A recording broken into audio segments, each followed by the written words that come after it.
We will begin. Thank you for sitting in the last slot of 2 days of intense conversations. Um, actually, I have to introduce Marcia, but at the same time be the moderator, because it's not a panel. We basically want to present the very freshly printed, released catalog of an exhibition that I curated recently with 6 artists from Africa and the diaspora, in which Body Talk, which is an exhibition that looks at notions of the body as an artistic material, and notions of sexuality, of feminism in the context of contemporary artistic practice. And to sort of well, I think I have to introduce Marcia first. The exhibition includes 6 artists from various backgrounds and also slightly the same generation of a generation of women artists from Africa that emerged in the late 1990s. And Marcia is one of them. I'm very happy that Marcia is here with me today, and I'm also very happy that we have the wonderful surprise that another participating artist to the exhibition is in New York. I didn't know that. Valérie, please join us here. You have to come. And Marcia Kure was born in 1970 in Kano in Nigeria. She trained at the University of Nigeria, and she's an alumna of the Shohagen School of Painting and Sculpture and of the Haystack Mountain School. In addition to several solo exhibitions in Nigeria, Germany, the Netherlands, England, and the US, her work has been shown in Dressed Up at the Kemper Museum of Contemporary Art in Kansas City, Missouri in 2013, and at the 11th Dakar Biennial in Dakar last year in 2014, and as well as at the 3rd Triennale de Paris in 2012, curated by Kure and Valérie, the 2nd International Biennial of Contemporary Art in Sevilla, also curated by Kure and Valérie in 2006, and the 7th Sharjah Biennial in 2005. She has been a research fellow at the Smithsonian Institution in 2008, visual artist in residence at the Victoria and Albert Museum in 2014, and winner of the Uche Okeke Prize for Drawing in 1994. Marcia's work is in the collections of the British Museum, the National Museum of African Art, Smithsonian Institution, Newark Museum, Spelman College Museum of Fine Art, and North Carolina Museum of Art, Ivaleva House, and so on, and the Syndicat de Colo Foundation, and many more. Thank you so much, Marcia, for taking the time. I know how busy you are as an artist, but also as a mother in New York, for being here. Our surprise guest is Valérie Oka. Valérie Oka is an artist based in Abidjan in Côte d'Ivoire. She graduated from École supérieure des arts graphiques et d'architecture d'intérieur de Paris in 1990. Her work experiments with the conflictual interrelation between desires and emotions. She seeks to grasp the meaning of love, hunger, the past, the present, the future, fear, and trauma with a multidisciplinary oeuvre full of symbolic and philosophical charge. Since 2000, she has participated in several exhibitions, including the Dakar Biennial in Senegal. A major solo exhibition of her work was organized by the Center for Contemporary Art in Lagos in 2012. She has received several awards, including the European Union Prize at the 4th Dakar Biennial in 2000. So I will have we don't have slides and images because I wanted it to be more of a conversation between us and to introduce the catalogue, to introduce the exhibition. So I will have this display copy go around as we speak, and also actually come back to the motivations of doing this exhibition. I have to say that the exhibition opened early February at WIELS Contemporary Art Center in Brussels, and it's continuing. It's going to travel, and it's basically will open in 10 days from now at Lunds konsthall in Sweden, and it will be there over the summer. And then it goes to Frac Lorraine in Metz for the winter until end of January, from October to January. And there are discussions on the way that hopefully maybe it may come to New York. So we cross fingers for that, and I think that it may happen. The motivations for doing this exhibition, as a curator, I'm basically generally just interested in art and artists, and I tend to think and to believe that art has no gender, so to speak, but the reality of the representation and the circulation and even the discussion of art makes certain contingencies, such as female artists or African artists, or any sort different kind of categorization or labeling important. No matter what one would think about them, if they are right or not right. I think that I never wanted to do a female show, but this became a necessity. And this is also why in my work, I try to avoid this kind of geographical labeling and go really more into the practice in itself. And for this exhibition, I was interested in the different forms and means that this generation of women artists in Africa have developed to talk about the body, to talk about, to express feminist concerns or ideas,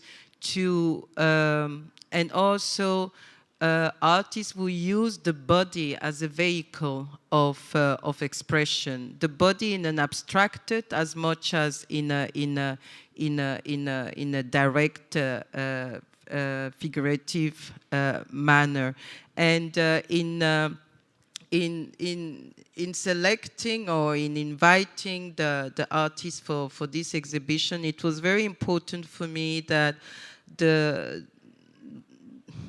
kind of spectrum of practices that I wanted to deal with and I wanted to show is as diverse and different and even confrontational, but at the same time also coming together, relational, if you want, having, similarities. So in the exhibition, it was a point for me to have not necessarily to stay in this scope of African expression, but really get into a framework of female feminist expression and how that female feminist expression is performed, is played out in the practice of the 6 artists invited for this exhibition. So there is a broad range of works that including performative works, including sculptural works, including photography, including video, including tapestry. If you look at the work of Billy Zangewa, that you can also admire in one of the booths here at the fair with Afronova Gallery. Billy's work,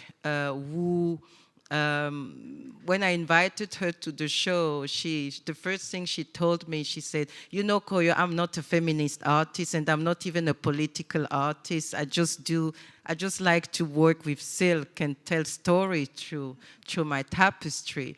And I told her it's fine that you don't define yourself as such.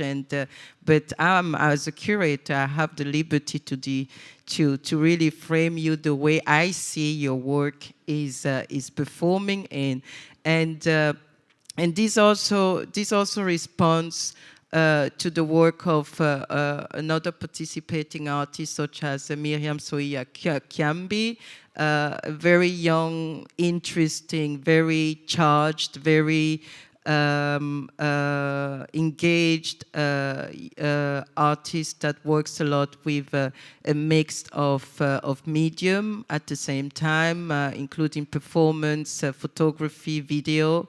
In her work Fracture, that is in the show, which is a large-scale actually installation that is presented through a performance, through video projections, and that deals with this kind of fracture from tradition and modernity, which is also one of the tropes, one of the very recurrent tropes of contemporary African art, which I think sends me back to the discussions we were having yesterday about subjectivities and also about identities, and the fact that subjectivities are more and more sort of expelled out of the contemporary art realm, whereas subjectivities and dealing with subjectivities is, I think, at the core of any artistic practice,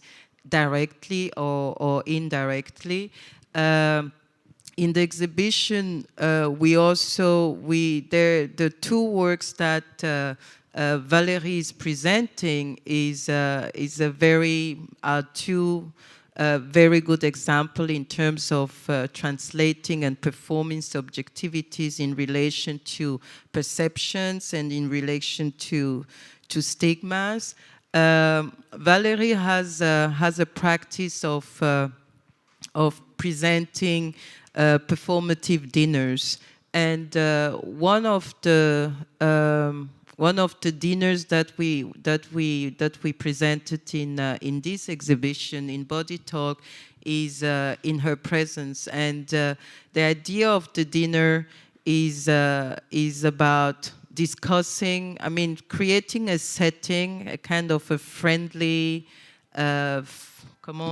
familiar setting of discussing really certain topics that are at the core of society and also very much at the core of female life.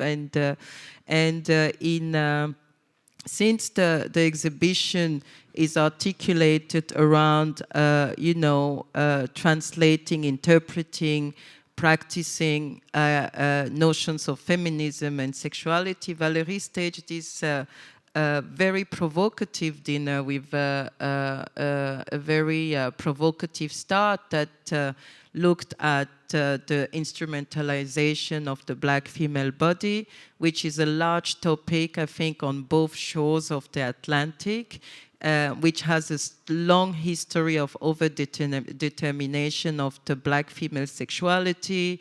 And in that dinner, the dinner kicks off with a very, very provocative question that in translation is something like, do you think I fuck better because I'm black? I mean, it may sound extremely cliched, but I think it's a very, very political question. Just very last week, I was looking at a bell hook's YouTube feed where she was discussing that, and where she was talking about her experience as a young scholar who was interested in the instrumentalization of the black female body and the black female sexuality, and how it has been difficult for her in the beginning to be taken seriously in academy, just because she was talking about issues, things that I would not repeat. I would not repeat here, but just to bring that back into the idea of this kind of overdetermination. And in the panel before, Marianne Ibrahim was saying something like, if we don't do it, if we don't define ourselves, we will be defined. So before I speak too much, I think I would invite Marcia and Valérie to say something about their participation to this exhibition. What did it mean for them, and the works that they presented there?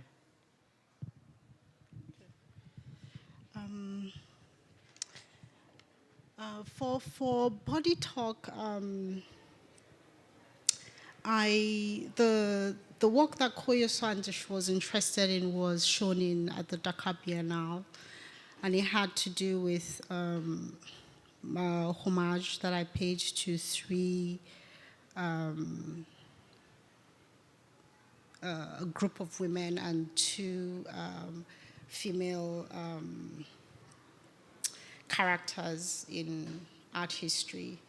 I thought it relevant for me to represent them and for them to have a voice. But the way that in which I dealt with it was more about seeing their bodies as a place for interaction. I saw the material in which I used to create the installations as the bodies of these women, where I performed certain acts of healing. It was kind of cathartic for me to do that in terms of trying to, should I say, put back together what I felt was missing in my own history. The installations were done with pieces that looked like felt, but they're rug pieces, and there was that whole relationship between what the body represented and cloth, and what rug represented as covering for the ground, and using or seeing the ground as a body, seeing that covering also as something that covered the body, cutting them into little tiny pieces and then fixing them back together again using language of dressmaking or cloth making. But then what began to happen was they began to resemble surgical stitches that you heal cuts with. They represented kind of fractures in history or my own story. So it was more or less going back and forth between contemporary and historical references. Historical in all its ramifications, and the struggles of all these women and the portrayal of all these women. One of the panels is called The Amazons of Dahomey. Another is Fumilayo Ransome Kuti, that's Fela Kuti's mom.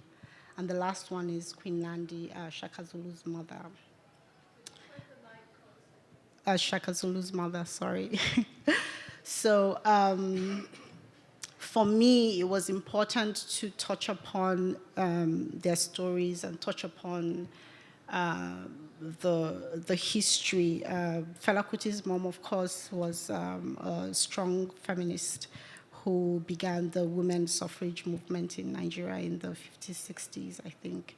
And she was a strong advocate for women's rights in Nigeria. This was my own way of not only drawing portraits of them, but also acknowledging their contributions to history. There's a lot of, should I say, there is that part of, you know, where you feel history misses something, or there is a part where you don't hear your voice and you just want your voice to be present. So this was how I approached this.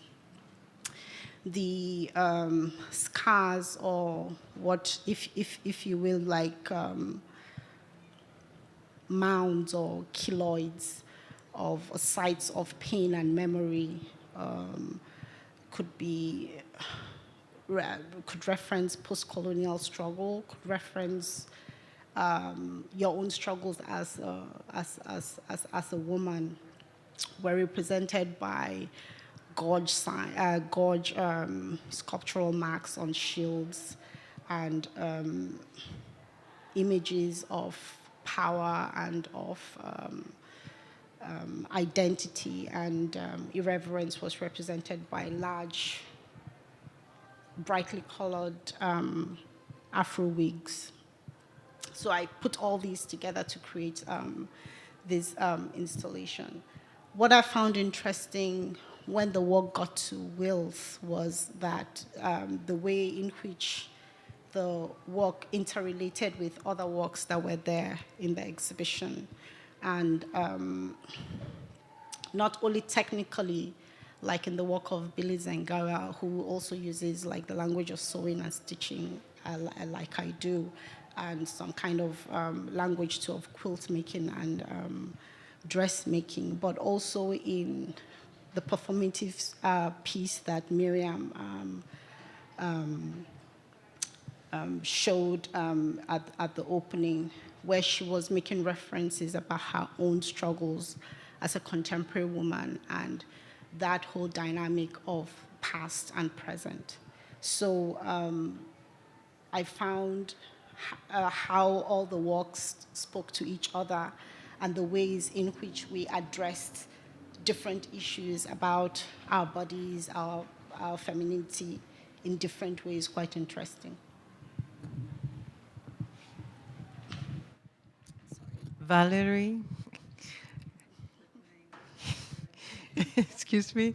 Yeah, you have to do it in English here. Sorry that for that, but maybe you want to say just very briefly about the two works and the fact that it's a very unusual diptych.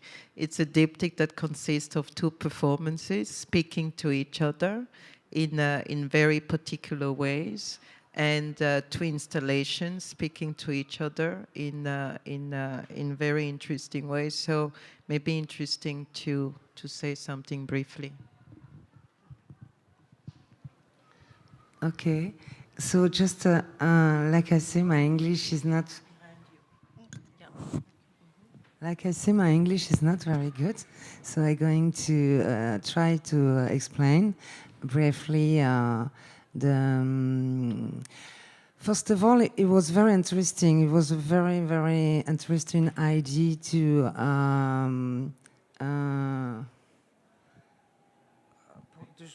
join African woman artists and speak about body talk. I think this is a very interesting concept because in Africa, a few women artists have the occasion to speak about ourselves, about our work. So when Koyo when we speak about the exhibition and the theme body talk, it was interesting to speak about the view of the white man on the black body, on the black woman body. And like we are a woman, a black woman, and we still have this kind of point of view of a white woman. And with the two piece, I try to explain the way that it's very difficult to find the word in English.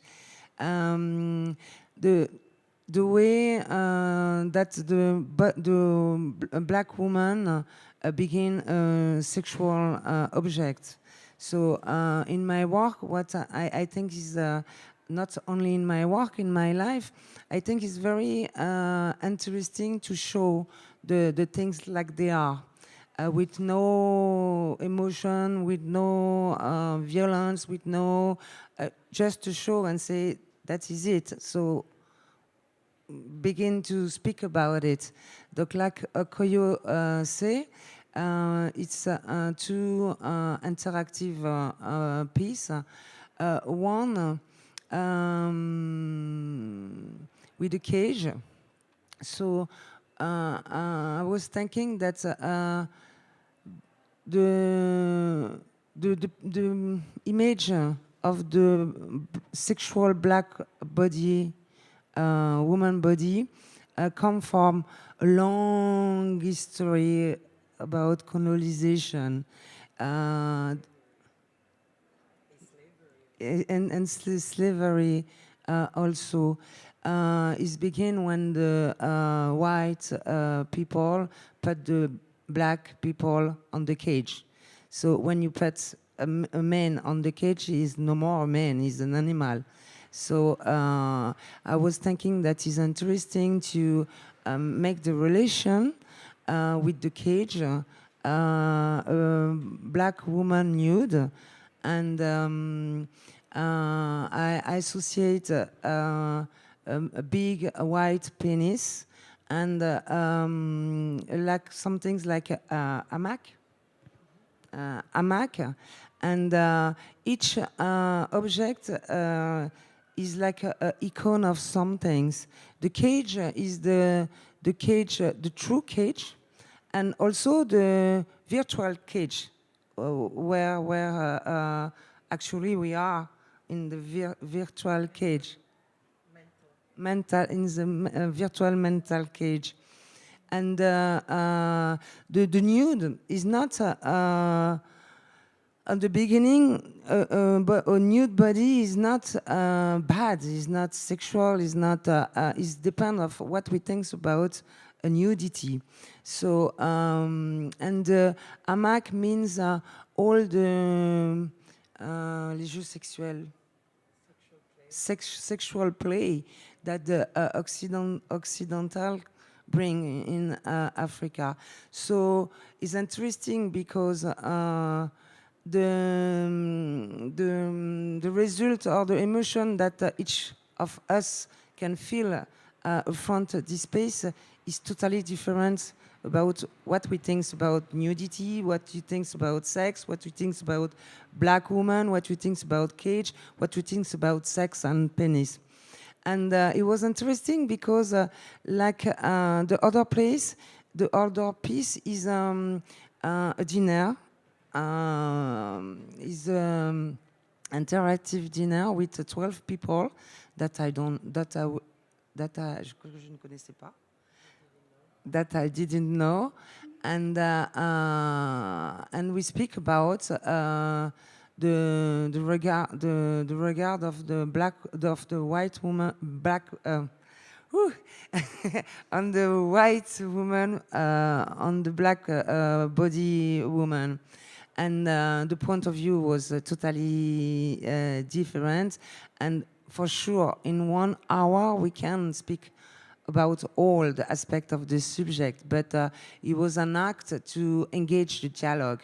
And when we engage the dialogue, when we share about some things, after we can go, on peut aller en avant. Oui, we can go. Okay, I think so. Thank you. Uh, I, I think what is also important for this exhibition, for me as the person who organized it, was to deal with the body as a material, but also with the Black female body as a territory of all sorts of inscriptions, voluntary and involuntary, and and also as a place of desire, and in a sense of, but at the same time also as a place of domination, and it was very interesting for me to work with the 6 artists, because each and every one of them had a very singular, personal understanding of the position of the Black female body in the 20th century, even though a lot of works make very clear references to history, which for me is totally normal, because I always say the past is always present and the future is never really here. So I also these singularities of understanding the body, because if you look at, for instance, Tracy Rose's contribution to the exhibition, Tracy is an artist that has all throughout her entire body of work has used her body as a conduit for her artistic expression, and her body is really one of her major artistic material, and the contribution she made to the exhibition is literally taking her body to the streets of Brussels as a protest, as a historical political act of protest, to sort of exercise the horrors of the past. We were in the middle of Charlie Hebdo debacle, and she's an artist who uses immediate situations, immediate things that are happening quite now and there, to integrating them into her work.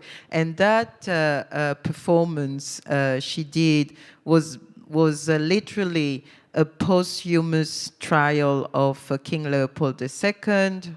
I think most of you are familiar with the history of King Leopold II, the Belgian king who attributed himself both the territory of the both Congos as a kind of how do you say, hunting reservoir in the mid-late 19th century, and Tracy's concern was was a cry out as a female artist and a Black female body in the space of Brussels in the time of the whole the post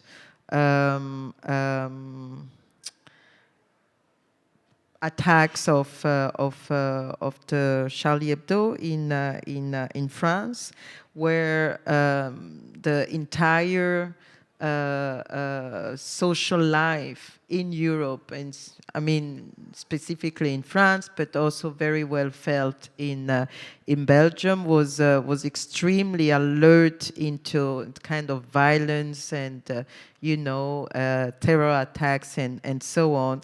And she was basically translating another type of terror that is sort of unexpressed and unexposed and unperformed, but at the same, but still very much effective on Black female bodies. So I really think that it is interesting to look at. It was interesting for me, at least as a curator, to explore all these diverse understandings and all these diverse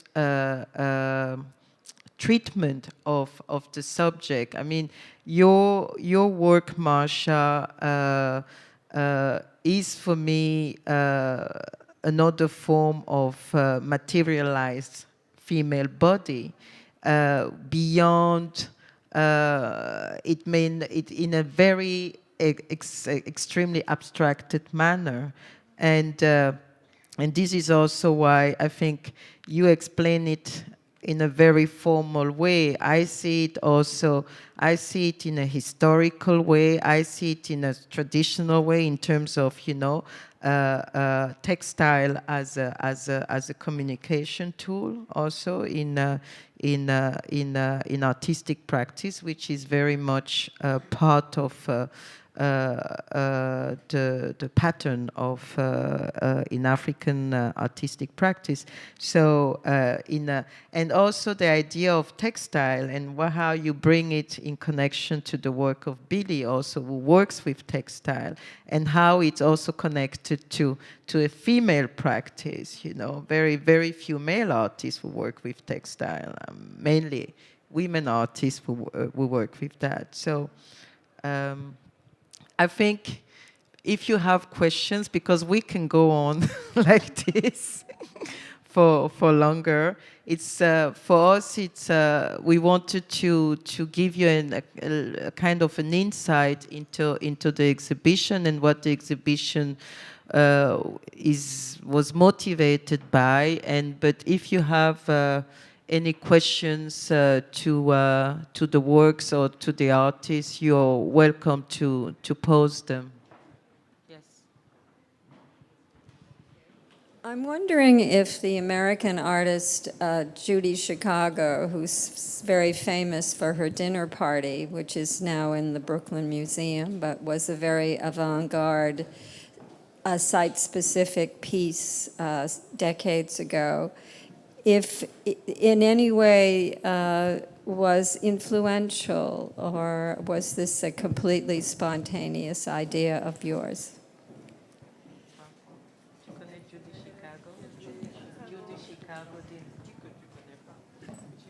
No, I don't know the artist, but it's a work that I began a long time, and is a piece that I won't make 9 times. And when Koyo, when we with Koyo we speak about the theme, I was thinking that it was interesting to make this piece on this place to engage the language. But I don't know the artist that you're speaking, and I'm going to watch. You could find her. I don't know how long you're going to be in the city, but it's on permanent display in the Brooklyn Museum. Judy Chicago, the dinner party. Ça vaut la peine. Non, à New York, elle s'appelle Judy Chicago.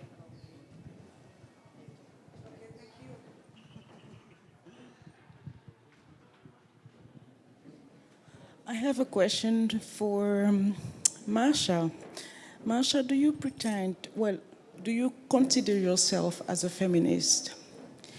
And the second question is, talking about sexuality, maybe it's for the three of you, because you the three of you, I understand that you're originated from Africa.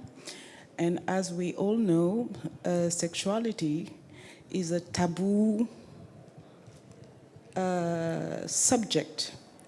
And when we grow up in Africa, normally sexuality it's a subject we can grow up as a woman or as a girl until we become a real, an adult without having to discuss sexuality because it's taboo, because all the things that are related to sex is something which is just, how do you say, subjective.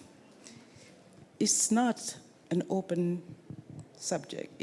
And how did you discover yourself in the environment where you grow up, how sexuality has been, how do you grow up in your own environment, and how your sexuality has become a subject where you can talk openly? Well, the thing about, I think for me, the issue about sexuality is that it's present. It's always been present. It might come with a different name, or it might come in a different kind of expression than the one that it's used in the West or whatever. But it's present, it's there. People talk about it. Probably they don't talk about it in the open, but they do talk about it. And if, for instance, there is that feeling where people feel the apprehension not to, or probably because of trying to be polite, in public, there are certain things, of course, you would not say and things like that. I think it's a subject that needs to be discussed, not in the terms in which a lot of people associate it with, but in very critical terms. And then once you remove that whole notion of it's this and all that, then it becomes what it is, and you approach it from that angle. So your view about it completely changes, because you know that you're dealing with something that is at the core, if you will, of a lot of issues that women face, and the sooner you start engaging with it on that level, the better. And considering, if I'm a feminist artist or not, a lot of people ask that question. And for me, most of my work deals with the way that I see the world and the issues in which I want to, or are of difficulty for me, and I need to tackle, and I need to find answers to. It's art for me is very personal, in that it helps me see the world in a certain way. It helps me understand questions that are really difficult for me to comprehend. I do that through art. So most of the things that I work with, the kind of material, the way that I try to answer that question might be in the way that I deal with the material, in trying to take something that is rigid and explore it in problematic ways that kind of touches or explains that question for me. Does being a woman make me a feminist? Is my question. Valérie, you want to say something? It was to all of us, I think. No? Well, I'll take this. I don't necessarily agree that sexuality is such a taboo in African society, or even talking about it. Yeah. Maybe I should specify that Exactly. in the Muslim countries, Even in that, and let me yes, finish. in the Muslim countries, well, actually, sexuality is discovered between friends. But the mother, for example, who has a main role, a key role in the society, most of the Muslim countries, it's not the mother who does the sexual education. It's probably the friends, or maybe when she approaches the marriage, then you have the aunties who just come around and try to approach the problem of sexuality, but in a very subtle way. It's never, Yeah. I'm talking about the Muslim context. Well, I think there is, I mean, if you look at, I mean, while doing this exhibition, I did some research also, and there is this exactly, I mean, it's true and not true at the same time. And what is true in what you're saying is that, of course, sexual conversations about sexuality are not as, open and, in many African contemporary societies. But at the same time, there is a whole architecture of sexual education that goes through generations, that may not be exactly from mother to daughter or from father to son or whatever, but there is a whole architecture of social organization around eroticism, and which is extremely elaborated. You know that, you're from Senegal. And there is a whole architecture, and there is even a whole language around sexuality and around eroticism, and the whole arsenal of objects and rights and performances that educate the young man or the young girl into becoming a fully sexual person. So what I agree, and where you're totally right, and I don't necessarily even would put it between Islamic society or versus Christian society. I just put it in a very traditional, not context, but ways of, transmitting and talking, educating young people around sexuality. And I think that many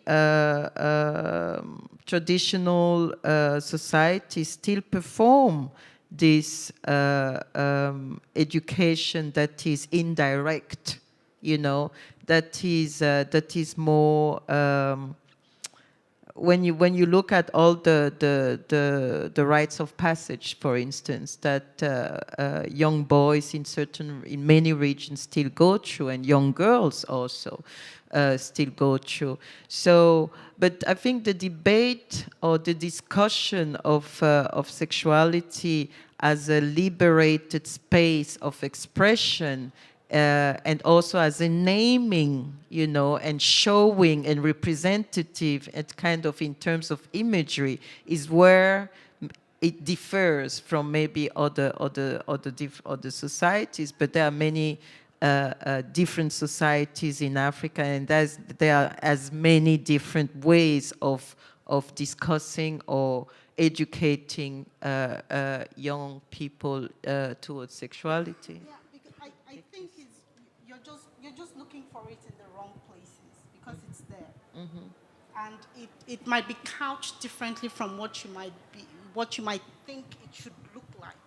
But it's actually there in different forms and variations.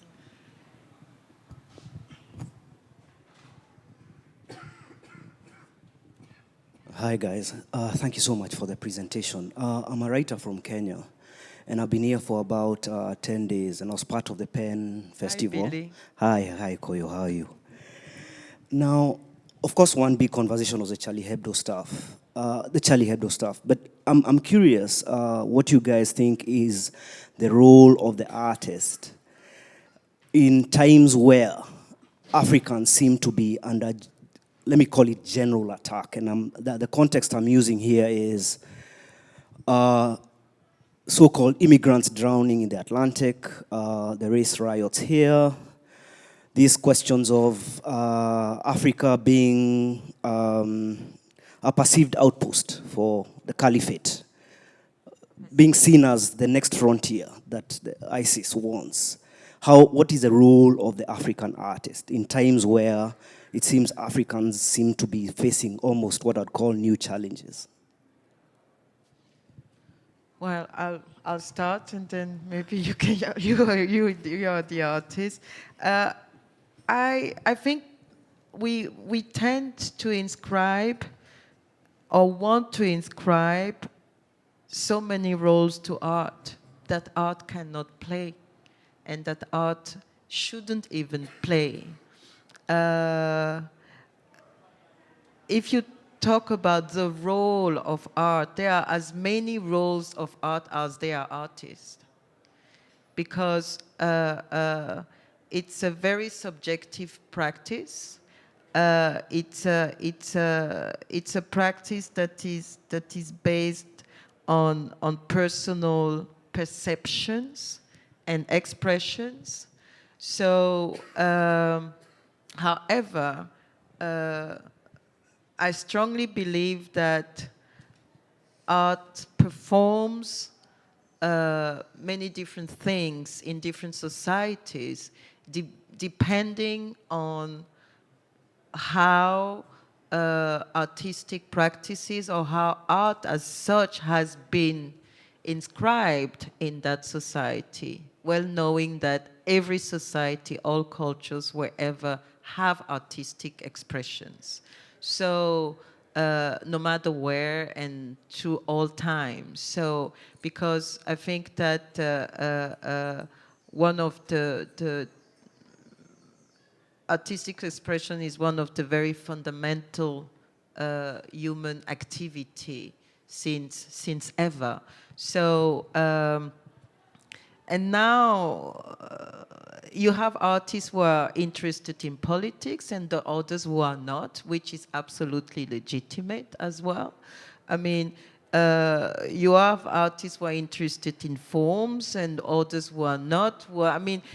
This is why it's very difficult to say what is the role of African art today in relation to the news. I mean, art is not a newsroom, you know. I mean, a studio is not a newsroom. It's a reflection. It's a place of reflection. It's a place of imagination. It's a place of contemplation. It's a place of research. You know. So I think that we have to be extremely cautious in wanting to inscribe too many responsibility to art that it cannot bear.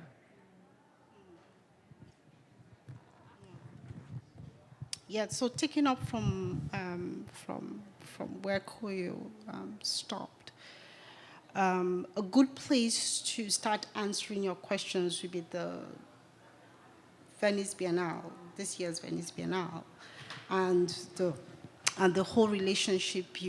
All the questions that you raised, most of them were raised there in different forms, you know, by artists, and talking from the kidnapping of the Chibok girls to working in factories by young women, to the immigration crisis, tons of references to movement and ocean and voyage and sea. And but that's talking about, you know, art in general. But another thing that I want to point out is that the issues that you raised and probably you feel that are particular to the African continent, I don't think it's or, you know, the issues that we have are not particular to us. Rather, it's global. It's something that is happening all around the world in different ways. So that artists are engaging with this too in different ways, so that it's not particularly an African problem, if you will. It's a global problem. So it's not as if, oh, you know, African artists are the ones that have this problem, and then African artists, you know, address it. But having said that, those issues have, you know, are constantly being talked about and are constantly being engaged in one way or the other. And like I said previously, my work deals, you know, starts from a personal space. So that when I was preparing for my current last show at the Susan England Gallery here, that was when the Erigana issue came up in the United States, and there were all those riots and people were on the streets, and there was all that questioning and a lot of debates. I have a 10-year-old son, and one day I was going to the studio, and he said to me, "Mommy, are you wearing a hood?" I said, "Yes, I'm wearing a hood." And he became very agitated. And he said, "I should take it off." I said, "I don't know why I should take the hood off. You know, why? What's the problem? Why are you so agitated? Why should I take the hood off?" He said, "Well, because if the police stops you, they will not recognize you. Do you have your ID card?" I mean, he was just at the door, you know, throwing all these questions at me. All that, of course, you know, he's hearing from the news, he's hearing from what's going on. You can hardly go to the studio and not think about what just happened, you know, even between your encounter with your son and trying to deal with all that in all its different ramifications. Now, the question becomes, as an artist, is that something you want to engage with? You can engage with it, and you don't have to engage with it. It's not something that artists must do, but it's something artists can do. But the extent in which they can do something is also an issue, you know. So you you try to grapple with the problem in the studio, you present it to the world, and you know, it's left for all kinds of interpretations. You've made your statement. You've said what is, you know, of concern to you. You've made that public. The public then, the audience now comes and engages with that work and takes something out of it. So the hope is that some kind of dialogue begins to happen, or that your show or your exhibition triggers something or some kind of thought, or a way of thinking about the issue in a certain kind of way. The way I talked about the missing Chibok girls, because it's something that has been happening for a long time in my community in northern Nigeria, is the disappearance of the body, the absence of the body. You know, it's such a heavy thing that it's a lot to deal with, and it's a lot to process and then have that, you know, down on paper. But if you're saying that there's so many artists who engage with that, not even literally at all, in very abstract terms, and they don't have to do it in such a way that the public understands, you know, because now it's almost as if the burden becomes on the artist to, like, do something about it.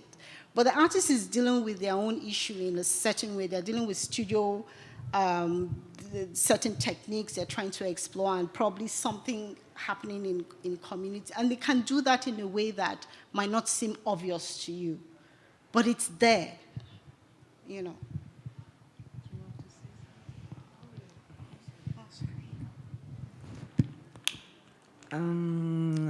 It's difficult to me, I repeat, to speak in English, but I think the role of an artist is the same in all the world. And I don't think that the role of an artist from Africa is different. Like they say, we can work on all kind of subjects, and my work is African because I am African, but nothing is in my work. I don't use truly in my work a symbol or I think contemporary art is a way to explain or speak about a subject with some things material, or I don't know, some things that you feel inside of you, and try to explain what you want to say, and you can use everything. So also the role of African artists is the same that all artists on the world is to try to, with our work, to explain some things that we want to say, or show some things that we feel inside. I don't think that there are, but I would like to ask you, did you think that the African artists have a special role to do?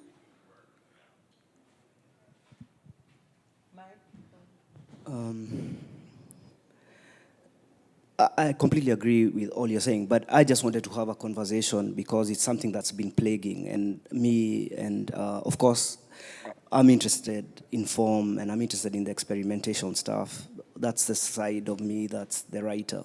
But I'm also, my background is in journalism, and I'm also an editor of a literary magazine called Kwani. And so it's just trying to juggle those things, because as editor, I think I would have to address them. As a kind of practicing journalist, I think I would have to address them.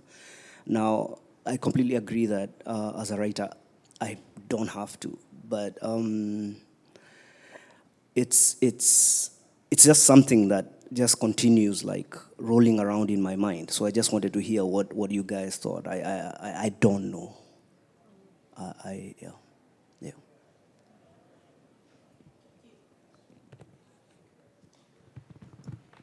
Thank you. Taking one last question. Okay.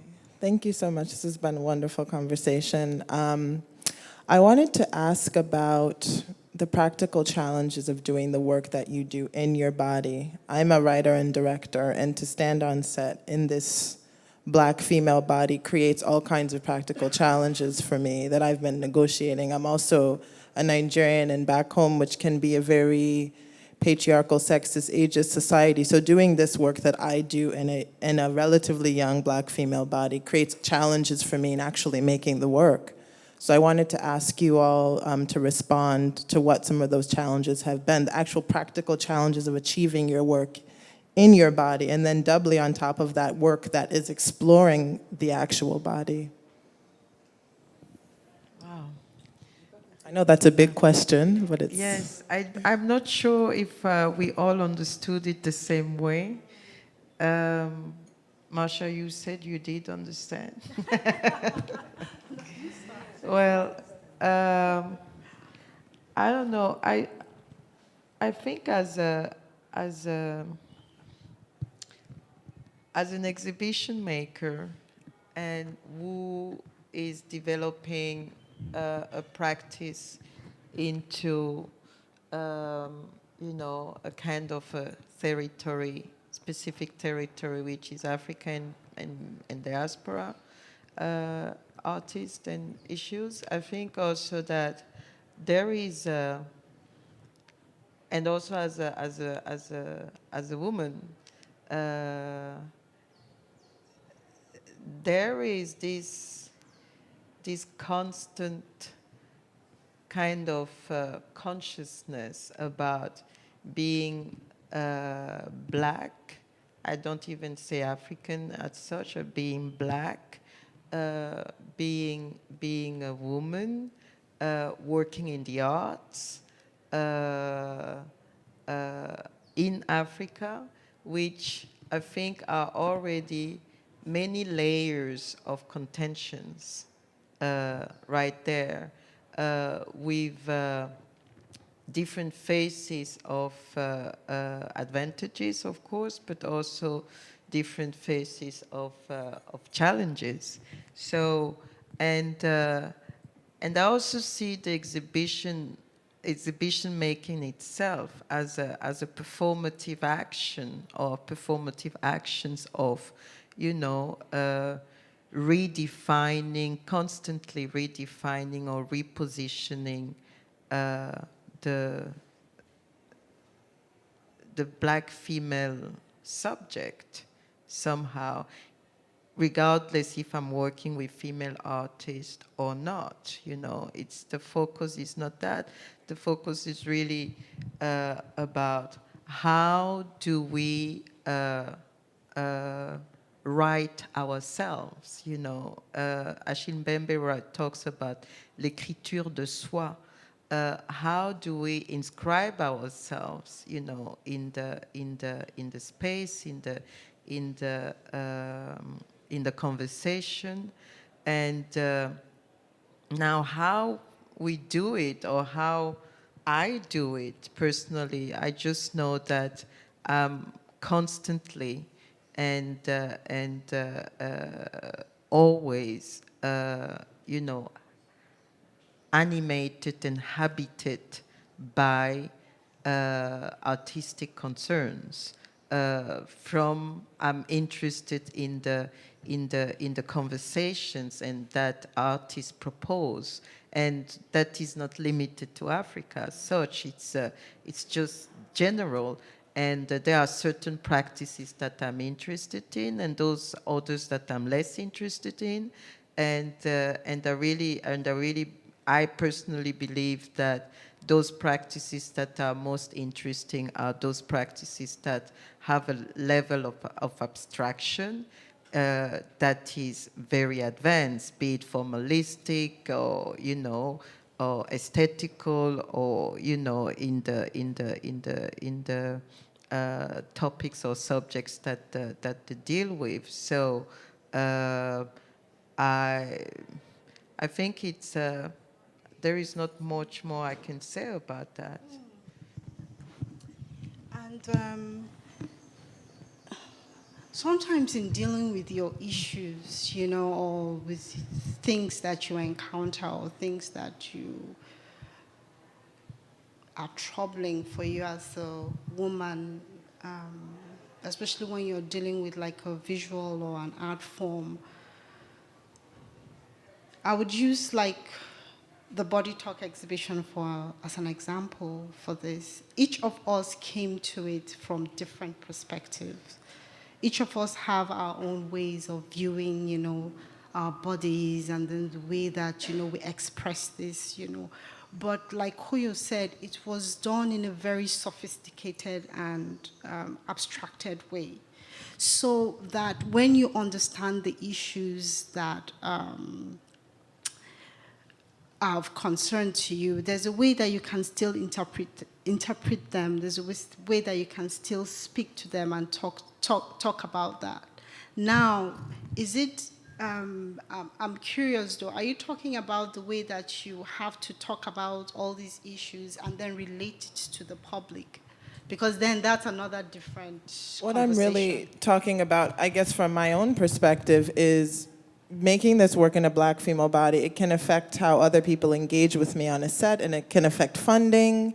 It can affect how my work is interpreted by critics. So there's actually material challenges that are presented by the fact that I do this work in this body, and I realize doing it actually becomes in itself its own transgression. And I'm reacting to other people's reactions to me. So I guess I'm trying to understand if you encounter anything similar in your own work, or, I mean, I'm very new to this contemporary art field. I'm working in film, so I guess I'm just also curious if there are similarities. There are, and part of it is walking through it. Yeah, I mean, walking through it. I mean, it's your body. Yeah, you come to accept that, you come to acknowledge that. And it comes to a point where it becomes powerful because of all the other things that all those kinds of projections. So it's you coming to an understanding of who you are and what your body is. And then using that to pass through all the difficulties that I think you might be engaging in, because it's almost like the way the question is couched is almost like it's your body, and then you don't know what to do about the fact that it's your body. It's powerful. Your body is powerful. When you come to that understanding and come to that place, then it becomes a tool that you can use. I don't know how else to answer you. I don't know. Maybe, I mean, when you were talking, I came to my mind that what the lady is maybe hinting at is this. I mean, the female body, be it black, white, or whatever, has been overdetermined in the scheme of patriarchy. You know, I mean, it's a site of domination. It's a site of occupation, and I write in the exhibition catalogue that it's even a site of crime every 3 minutes in the world. So the female body has been so commodified as an object of multiple use, and I think that a lot of women, in a way or in another, have also internalized this reality, and it even starts how we are raised, you know, between girls and boys. So somehow it is. I totally understand what you're saying about being a female professional in a mostly mainly as male-dominated film world or art world for our concern, and how that reality, that kind of biological and physical reality can play. It doesn't have to, but can play and often plays into the interactions or that can come up, and this is where I think this exhibition is. I mean, this project is interesting because it also proposes many different views and many different ways of understanding what is body, what is material, what is immaterial, you know, and how. What is real, what is abstract, what is imagination, what is political, you know, and how that can be translated into a domain of you know, asserting yourself and asserting a certain power. So I think it's basically what we were trying to do. A new kind of understanding of the female body. You know, like there are all those things that exist, but this is you have to like present a new kind of way of understanding of the female body.